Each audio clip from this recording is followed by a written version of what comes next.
বর্ষার বৃষ্টি রীতিমতো প্রাকৃতিক দুর্যোগের চেহারা নিয়েছে। উত্তরবঙ্গের এই হচ্ছে ছবি কার্শিয়াঙে, যেখানে ইতিমধ্যেই দুধিয়া ব্রিজ কিন্তু ভেঙে পড়েছে। অস্থায়ী যে দুধিয়া ব্রিজ সেটা ভেঙে পড়ে একেবারে জনজীবন বিপর্যস্ত হয়ে পড়েছে। শিলিগুড়ি মিরিকের মধ্যে যোগাযোগ সম্পূর্ণ বিচ্ছিন্ন হয়ে গিয়েছে। ছবি দেখুন।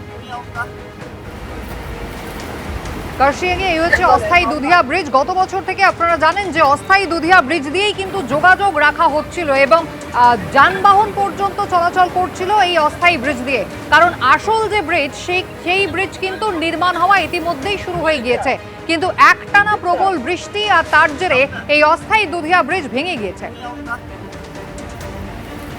110 নম্বর জাতীয় সড়কে ধস বিপর্যয়। কার্শিয়াঙের মহানদীর কাছে 110 নম্বর জাতীয় সড়কের কাছে রাস্তায় নেমেছে ধস।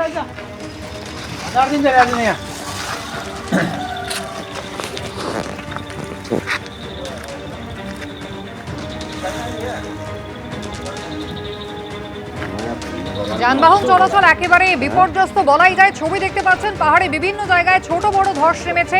110 নম্বর জাতীয় সড়ক, তার কাছেও রাস্তায় ধস নেমেছে এবং অন্যদিকে দুধিয়া যে অস্থায়ী ব্রিজ সেটিও কিন্তু একেবারে ভেঙে গিয়েছে। অর্থাৎ এই মুহূর্তে পাহাড়ের মানুষজন কিন্তু রীতিমতো বিপর্যয়ের মুখে। পাহাড় এবং সমতলের মধ্যে কিন্তু যোগাযোগ একেবারেই বিচ্ছিন্ন বলা যায়। সন্দীপ সরকার আমাদের প্রতিনিধি রয়েছেন এই মুহূর্তে সরাসরি আমাদের সঙ্গে। সন্দীপ, গত কয়েকদিন ধরে একটানা বৃষ্টি চলছে উত্তরবঙ্গে, আমরা জানি। তার জেরে একদিকে সড়ক যোগাযোগ, অন্যদিকে দুধিয়া ব্রিজ ভেঙে পড়াতে রীতিমতো বিপর্যস্ত উত্তরবঙ্গের মানুষ। দেখো, উত্তরবঙ্গের প্রায় সমস্ত নদীতেই কিন্তু জলস্তর বেড়েছে এবং সবথেকে বেশি সমস্যা তৈরি হয়েছে দুধিয়াতে যে অস্থায়ী ব্রিজ তৈরি হয়েছিল। আমরা জানি যে মিরিকে বেশ কয়েক মাস আগে যে বিপর্যয়টা ঘটেছিল সেই বিপর্যয়ে দুধিয়াতে সেতু ভেসে গিয়েছিল নদীর জলের তোড়ে, এবং তারপরে সেখানে অস্থায়ী ব্রিজটাই ছিল মিরিকের সঙ্গে শিলিগুড়ির যোগাযোগের অন্যতম মাধ্যম। সেই অস্থায়ী দুধিয়া ব্রিজ সেটাও কিন্তু ভেঙে পড়েছে এবং সেই ব্রিজ ভেঙে পড়ার পর আমরা দেখেছি যে এই মুহূর্তে প্রশাসনের তরফ থেকে বলা হয়েছে যে কোনো রকমভাবেই ওই সেতু ব্যবহার করার আর উপযুক্ত নেই, ফলে বিকল্প রাস্তা ধরতে বলা হয়েছে। অন্যদিকে 110 নম্বর জাতীয় সড়কে সেখানেও বিভিন্ন জায়গায় ধস নেমেছে।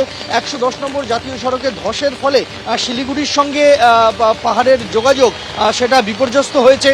এছাড়াও বিভিন্ন জায়গাতে, পাহাড়ের বিভিন্ন জায়গাতে ধসের ফলে যান চলাচল বিপর্যস্ত রয়েছে। তার সঙ্গে রয়েছে বৃষ্টির আরও ভারী বৃষ্টির পূর্বাভাস কিন্তু আলিপুর আবহাওয়া দপ্তরের তরফ থেকে দেওয়া হয়েছে।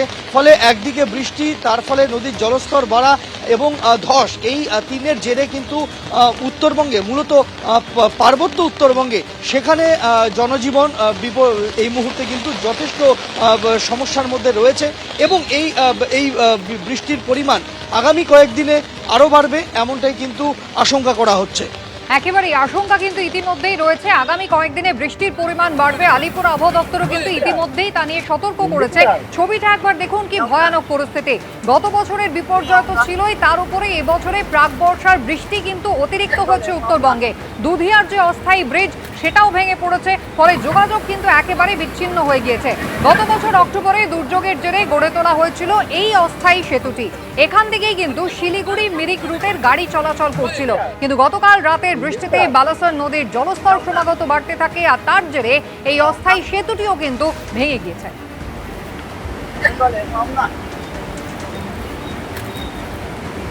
একদিকে পাহাড়ে ধস, তার পাশাপাশি কিন্তু দুধিয়ার যে অস্থায়ী সেতু সেটি ভেঙে পড়ায় একেবারে উত্তরবঙ্গের মানুষ রীতিমতো নাকাল হয়ে পড়ছে।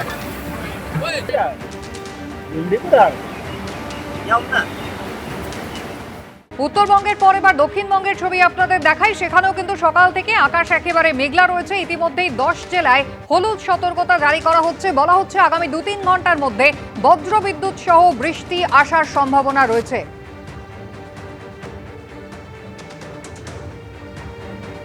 একদিকে উত্তরবঙ্গ রীতিমতো প্রাকৃতিক দুর্যোগে বিধ্বস্ত হয়ে পড়েছে, আর তার পাশাপাশি দক্ষিণবঙ্গ সেখানেও কিন্তু আগামী কয়েক ঘন্টার মধ্যে আকাশে একেবারে আবহাওয়ার বড়সড় পরিবর্তন হবে, এমনটাই বলছে আবহাওয়া দপ্তর। সুকান্ত মুখোপাধ্যায় আমাদের প্রতিনিধি রয়েছেন সরাসরি। সুকান্ত, একদিকে উত্তরবঙ্গের সম্পর্কে আবহাওয়া দপ্তরের কি প্রেডিকশন জানতে চাইবে, এবং তার পাশাপাশি দক্ষিণবঙ্গে আজ এবং আগামীকাল কেমন যাবে? দেখো, আলিপুর আবহাওয়া দপ্তর সূত্রে একটা খবর যে আগামীকাল থেকে একেবারে রবিবার পর্যন্ত এবং তার কিছুটা জের কিন্তু আগামী সোমবারও থাকবে দক্ষিণবঙ্গের 10টি জেলাতে ভারী থেকে অতি ভারী বৃষ্টির সম্ভাবনা রয়েছে। এবং আমরা জানি যে গত 1.5 থেকে 2 সপ্তাহে আর্দ্রতাজনিত একটা অস্বস্তি ছিল, ভ্যাপসা গরম ছিল, যেখানে টেম্পারেচার প্রায় 38 থেকে 40 ডিগ্রি পর্যন্ত পৌঁছে গিয়েছিল। কিন্তু গতকাল সন্ধ্যার পর থেকেই প্রবল বৃষ্টি এবং সারা রাত্রি ধরে বৃষ্টি, এবং আজকে সকাল থেকে যে ছবিটা দেখা যাচ্ছে, একবার তোমাকে অভিজিৎ দত্ত ছবিটা দেখাবে। আমরা এই মুহূর্তে রয়েছি ডাফরিন রোডে, সেখানে কিন্তু ঝড় ইতিমধ্যে বৃষ্টি শুরু হয়েছে এবং তার সাথে কিছুটা ঝোড়ো হাওয়াও রয়েছে। সিক্ত হয়ে উঠেছে মহানগরী, এবং আজকে সারাদিন ব্যাপী কিন্তু এইরকমই একেবারে আবহাওয়া চলবে, এমনটা কিন্তু ফোরকাস্ট বা পূর্বাভাস রয়েছে। তার পাশাপাশি দক্ষিণবঙ্গে 10টি জেলা, যেখানে বাঁকুড়া, পুরুলিয়া, 2 মেদিনীপুর, 2 চব্বিশ পরগনা, মুর্শিদাবাদ, এই প্রত্যেকটা যে দক্ষিণবঙ্গে জেলা রয়েছে সেখানে কিন্তু ভারী থেকে অতি ভারী বৃষ্টির সম্ভাবনা রয়েছে। এর পাশাপাশি জানিয়ে রাখবো যে উত্তরবঙ্গেও সেখানে দার্জিলিং, কালিম্পং, কার্শিয়াং, কোচবিহার, এই যে উত্তরবঙ্গের যে জেলাগুলো রয়েছে সেখানেও কিন্তু এই একই রকম ভারী থেকে অতি ভারী বৃষ্টির সম্ভাবনা রয়েছে। এবং মূলত কেন হচ্ছে এটা আলিপুর আবহাওয়া দপ্তর সূত্রে যেটা খবর, যে বিহার থেকে পাঞ্জাবে একটি নিম্ন অক্ষরেখা বিস্তৃত হয়েছে, তার জেরেই কিন্তু এই ঝড় বৃষ্টি বা এই ঝোড়ো হাওয়া, তার সঙ্গে কিন্তু ভারী থেকে অতি ভারী বৃষ্টির সম্ভাবনা রয়েছে। এবং সব মিলিয়ে আগামী 2 দিন বা সোমবার পর্যন্ত যে আর্দ্রতাজনিত একটা অস্বস্তি ছিল সেখান থেকে কিছুটা নিস্তার মিলবে, যদিও এই বৃষ্টিপাতের পরিমাণ কিন্তু আগামী রবিবার রাত পর্যন্ত থাকবে, এমনটাই আলিপুর আবহাওয়া দপ্তর সূত্রে খবর। একেবারে, অর্থাৎ আজ থেকে আগামী রবিবার পর্যন্ত কিন্তু বৃষ্টিপাতের মাত্রা বাড়বে, এমনটাই বলা হচ্ছে। কলকাতা স্কাইলাইনটা একবার আপনাদের দেখিয়ে দিই।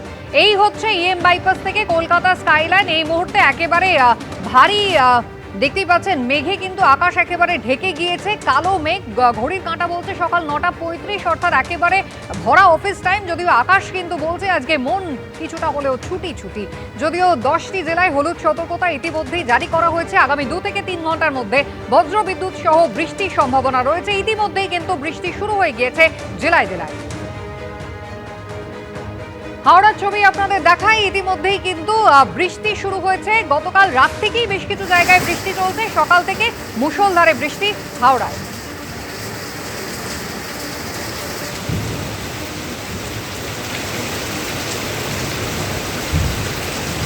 ঝমঝম করে বৃষ্টি শুরু হয়ে গিয়েছে হাওড়ার পর আপনাদের উত্তর 24 পরগনার ছবি দেখাবো, ব্যারাকপুর।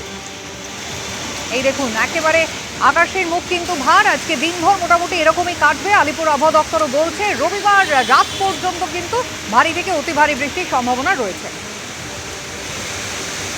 প্রবল গরম ছিল, তার সঙ্গে ছিল আপেক্ষিক আর্দ্রতা প্রচন্ড, আর তার থেকে আপাতত স্বস্তি, কারণ বৃষ্টি শুরু হয়ে গিয়েছে। যে বৃষ্টির মাত্রা কিন্তু আগামী কয়েকদিন তীব্রই থাকবে, এমনটাই ইঙ্গিত দিচ্ছে আবহাওয়া দপ্তর।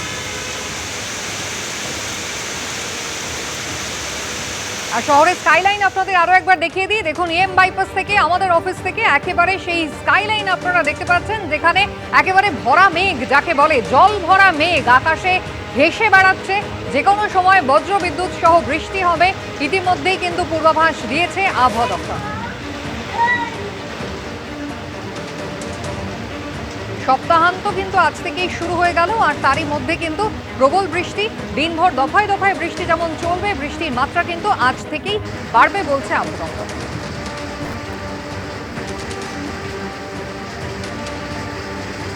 প্রবল গরম থেকে, আপেক্ষিক আর্দ্রতা থেকে, ঘাম, প্যাচ প্যাচে ঘাম থেকে আপাতত স্বস্তি।